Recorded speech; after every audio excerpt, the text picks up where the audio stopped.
Episode 3, Sabbath Crowds versus Sunday Silence, What the Early Church Really Did. Let's paint the picture plainly. The early church, empowered by the Holy Spirit, filled with faith, boldness and truth, gathered on the Sabbath. Not once, not twice, but again and again. Acts 13:44, KJV. And the next Sabbath day came almost the whole city together to hear the word of God. This wasn't a quiet Jewish ritual. It was a citywide awakening sparked by the Sabbath. Jews and Gentiles side by side, coming to hear the truth of the gospel, not on Sunday, not on Friday, but on the seventh day, the day God sanctified at creation, Genesis chapter 2-3. Where is the comparable verse showing crowds gathered on Sunday? Where is the New Testament passage that says, "And on the first day the whole city came together to hear the gospel"? It doesn't exist. If Sunday was truly the new day of worship, we'd expect the Bible to make it clear. But instead, the book of Acts gives us multiple testimonies of the Sabbath's importance to both Jews and Gentiles. Let's look at the contrast. Sabbath in Acts, Acts 13:42-44. Gentiles beg for Sabbath teaching. Acts 16:13. Lydia and others worship on the Sabbath by a river. Acts 17:2. Paul reasons 3 Sabbaths in a row in Thessalonica. Acts 18:4.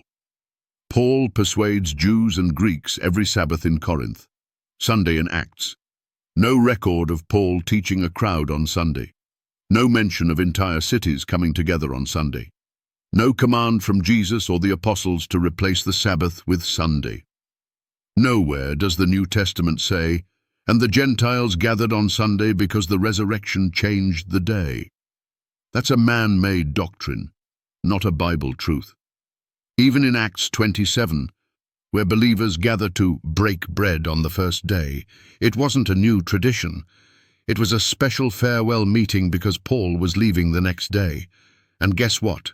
That meeting was held Saturday night. Biblical first day begins at sunset, not Sunday morning.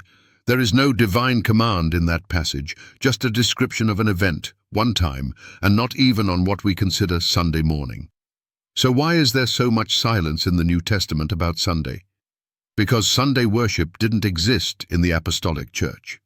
It was introduced later under Roman influence, long after the apostles were gone.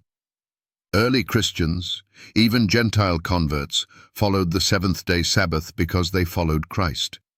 Jesus said in Matthew 24:20, "But pray ye that your flight be not in the winter, neither on the Sabbath day."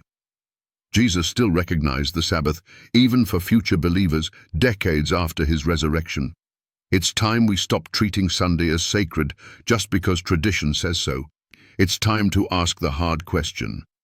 Why does the Bible show Sabbath crowds, but Sunday silence? The answer is clear. The true church honored the seventh-day Sabbath just as God commanded. They didn't dare invent a new day. The Gentiles in Acts 13 knew the difference, and so should we. So ask your pastor, priest, or imam. Why did the early Gentiles in Acts beg to hear the gospel on Sabbath, and why don't we?